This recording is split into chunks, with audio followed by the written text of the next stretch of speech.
สบายดีท่านผู้ชมวันนี้สิพาท่านผู้ชมไปวัดเนาะมื้อนี้เนาะไปวัดเนื่องในโอกาสวันปีใหม่เนาะเขาก็สิไปล้างธาตุว่าซั่นซะล้างเราจะไปล้างธาตุผู้เฒ่าเนาะเพื่อจะทำการสูตรซักเนาะสูตรตามอีกของประเพณีนะพี่น้องเนาะเดี๋ยวพอไปกันเลยเนาะจะมั่งขี่รถไปจับทางหน้าเดี๋ยวนี่คือท่านี่ทางจะสไปนี่ตอนนี้ก็หอดวัดแล้วท่านผู้ชมเนาะถ้าสิลงไปน้ำซี่ถ้าสิลงไปน้ำซี่ก่อนเนาะเพื่อไปตักน้ำเนาะขนาดเราจะคิดมากเขาเพื่อไปตักน้ำอยู่น้ำซี่เนาะมาพดสิบหัวสกเถียงเลยบ่อนว้าตายสิบหัวสกเถียงเลยบ่อนนี่น้ำหัวน้ำเซ่แล้วนี่น้ำคุณโบ๊ทโอ้น้ำโบ๊ทนอนหันชมอ้าวใครหะนี่น้ำเห็นเบอร์เช่ลึกไม่ใช่นะที่จะเอาบนไหนนะเอาตัวนี้เนาะถึงจะตายแต่ไม่เชื่อมกันตายไม่ใช่เอาตัวนี้มาวันตอนนี้เขาก็มาหอน้ำซีนะท่านผู้ชมเนาะมากับเขามาหอน้ำซีเลยเนาะตอนนี้เขาหมดน้ำซีเดี๋ยวเขาจะลงไปเนาะ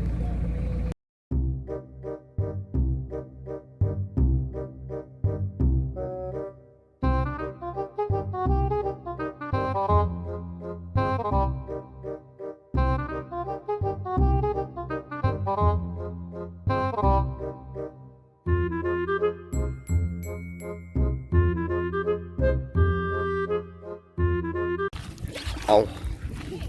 บรรยากาศน้ำซีเนาะพี่น้องเนาะ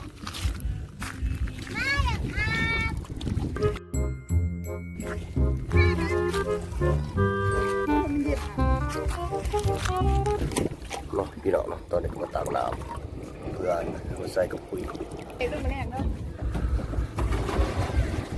ถึงเลยเขาโตเลย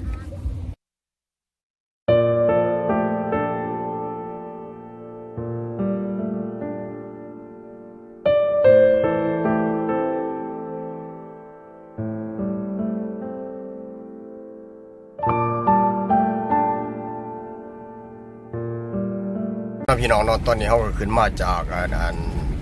น้ำซีเนาะเขาสิเขาวัดเนาะนี่วัดคือวัดบางทรายเนาะวัดบางทรายเข้ามาหลังค่ะเนาะนี่โน่นค่ะนี่ก็คือถาดคนเขาเนาะถาดโต้คือเขาสีโล่งเนี่ยเนาะนี่ทางโล่งทางเขาอย่ามันคือมีรถพี่น้องไม่มีรถนะพี่น้องมันคือมีรถพี่น้องโอ้ยตายว้ามีรถนะพี่น้องนี่รถเขาว้าตายเดี๋ยวตายนะพี่น้องยังเพราะว่าทางมันหยาบงอ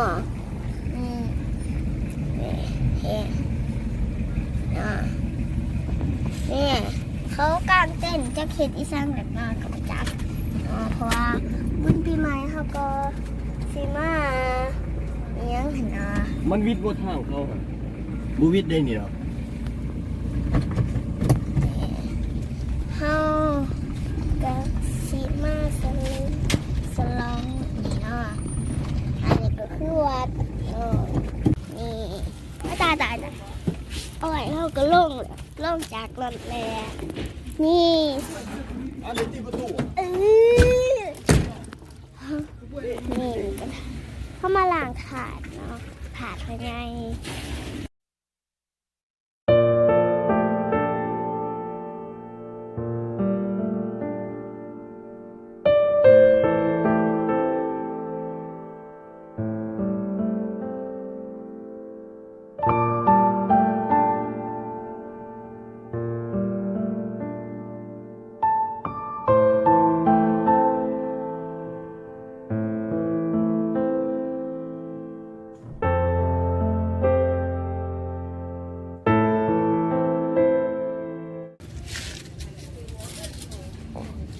บ่แล้วชื่อไว้พูดยังไงแล้ว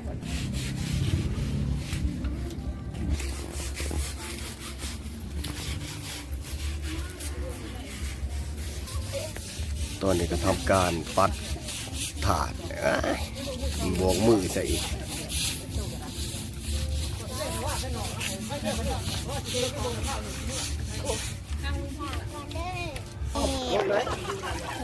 ยังมันปุ่นที่มันจัดนี่เนาะจะดีมีอย่างได้เด้อที่ไม่เนี่ย อยู่นี่มีแหกเลยบอกเลขเลย เมืองไหนโบกลานมาหลากถาดเล่นก็มี ยู ตอนนี้ก็มีหลายๆคนมาหลากถาดเนาะ มีคนรู้เจ้านี่บุรุษ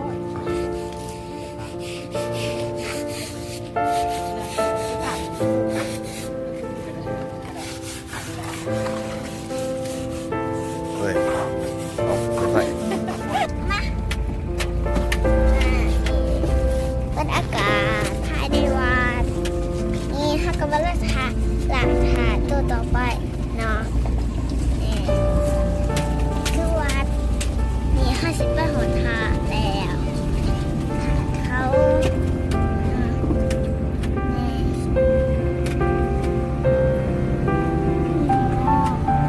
ใช่ค่ะบอกค่ะตัวเด็กน้อย เอาเนาะท่านผู้ชมตอน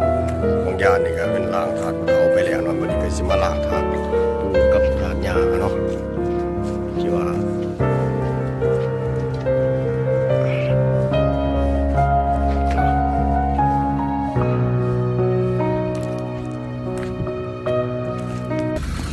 เอาเนาะท่านผู้ชมเนาะท่านผู้ชมต้นนี้ก็ถือว่าแล้วแหล้วเนาะก็สิ เอา ได้ กาสกลับก่อนเนาะ กลับก่อนเนาะ อ้าวฉันมาขี่รถกาวัดปางสายเนาะถ้าจะออกจากทางนี้ต้องถ้าเขามาเข้าไปทางนั้นเนาะวันนี้เขามาออกทางนี้เนาะเขาจะงงมาทางนี้เนาะ